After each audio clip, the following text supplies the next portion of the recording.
ഗൃഹം ഭഗവാന്റെ ശിരസായിട്ടും മണ്ഡപം ഭഗവാന്റെ കഴുത്തായിട്ടും വല്യമ്പലം ഭഗവാന്റെ കൈകളായിട്ടും അവിടെ ഒരു വലിയ വലിക്കലിരിക്കുന്നതാണ്.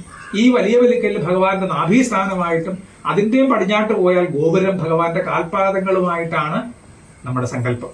അപ്പൊ ആ ഗോപുരം ഈ ഗോപുരം പടിഞ്ഞാറ് മാത്രമല്ല 4 ദിക്കിലുമുണ്ട്. അപ്പൊ ആ 4 ദിക്കിലേക്കും ഗോപുരം കഴിഞ്ഞ് അകത്തോട്ട് കയറുന്ന ഓരോ ഭക്തനും ഭഗവാന്റെ ശ്രീനാരായണപുരത്തപ്പന്റെ ശരീരത്തിലൂടെ ചവിട്ടിയാ വരുന്നത്, അല്ലെ? അപ്പൊ നമ്മൾ അത്രയധികം മിതത്വവും അത്രയധികം ശുദ്ധിയും അത്രയധികം ഭക്തിയോടും കൂടി വേണം നമ്മൾ ദേവന്റെ ശിരസിലാണ്, ശരീരത്തിലാണ് നിൽക്കുന്നത് എന്ന ബോധം നമുക്കുണ്ടായിരിക്കണം. അതുകൊണ്ടായിരിക്കാം ചില അമ്പലങ്ങളിലെങ്കിലും എഴുതി വെച്ചിട്ടുണ്ട്, ശബ്ദം നാമജപത്തിലൊക്കെ എഴുതി വെച്ചിട്ടില്ലേ?